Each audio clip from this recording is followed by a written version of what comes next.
নমস্কার, আমি অন্বেষা মণ্ডল। আমি রবীন্দ্রনাথ ঠাকুরের লেখা একটি আবৃত্তি করে শোনাচ্ছি।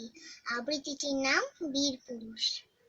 মনে করো যেন বিদেশ ঘুরে মাকে নিয়ে যাচ্ছে অনেক দূরে।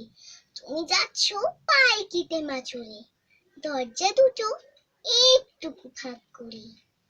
আমি যাচ্ছি রাঙা ঘোড়ার পরে, টগবগিয়ে তোমার পাশে পাশে। রাস্তা থেকে ঘোড়ার খুঁড়ে খুঁড়ে রাঙা ধুলোয় মেঘ ঘুরিয়ে আসে। সন্ধে হলো, সূর্য নামে পাটে, এলেম যেন জোড়া দিঘির মাঠে। ধুধু করে যেদিক পানে চায়, কোনখানে জনমানব নাই। তুমি যেন আপন মনে তাই ভয় পেয়েছো, ভাবছো এলেম কোথা। আমি বলছি ভয় করো না মাগো, ওই দেখা যায় মরা নদীর সোতা। চোর কাটাতে মাঠ রয়েছে ঢেকে, মাঝখানেতে পথ গিয়েছে বেঁকে। গরু বাছুর নেই কোনোখানে, সন্ধে হতেই গেছে গাঁয়ের পানি। আমরা কোথায় যাচ্ছি কে তা জানে, অন্ধকারে দেখা যায় না ভালো। তুমি যেন বললে আমায় ডেকে, দিঘির ধারে ওই যে কিসের আলো।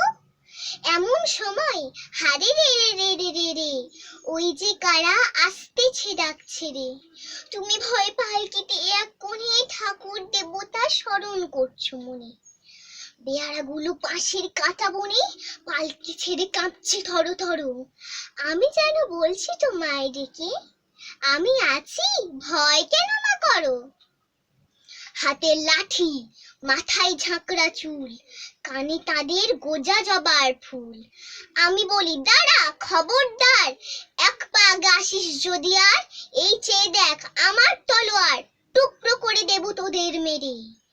শুনে তারা লম্ফ দিয়ে উঠে চেঁচিয়ে উঠলো, হারে রে রে রে রে রে রে। তুমি বললে যাস না খোকা ওরে, আমি বলি দেখো না চুপ করে।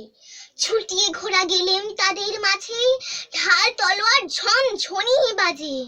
কি ভয়ানক লড়াই হলো মাঝে, শুনে তোমার গায়ে দেবে কাঁটা। কত লোক পালিয়ে গেল ভয়ে, কত লোকের মাথা পড়লো কাটা। এত লোকের সঙ্গে লড়াই করে ভাবছো খোকা গেলই বুঝি মরে। আমি তখন রক্ত মেখে ঘেমে বলছি সেই লড়াই গেছে থেমে। তুমি তখন পালকি থেকে নেমে চুমু খেয়ে নিচ্ছ আমায় কোলে, বলছো ভাগ্যে খোকা সঙ্গে ছিল, কি দুর্দশায় হতো তা না হলে। রোজ কত কি ঘটে যাহা তাহা, এমন কেন সত্যি হয় না হা। ঠিক যেন এক গল্প হতো তবে, শুনতো যারা অবাক হতো সবে। দাদা বলতো এ কেমন করে হবে, খোকার গায়ে এত কি জোর আছে। পাড়ার লোকে বলতো সবাই শুনে, ভাগ্যে খোকা ছিল মায়ের কাছে।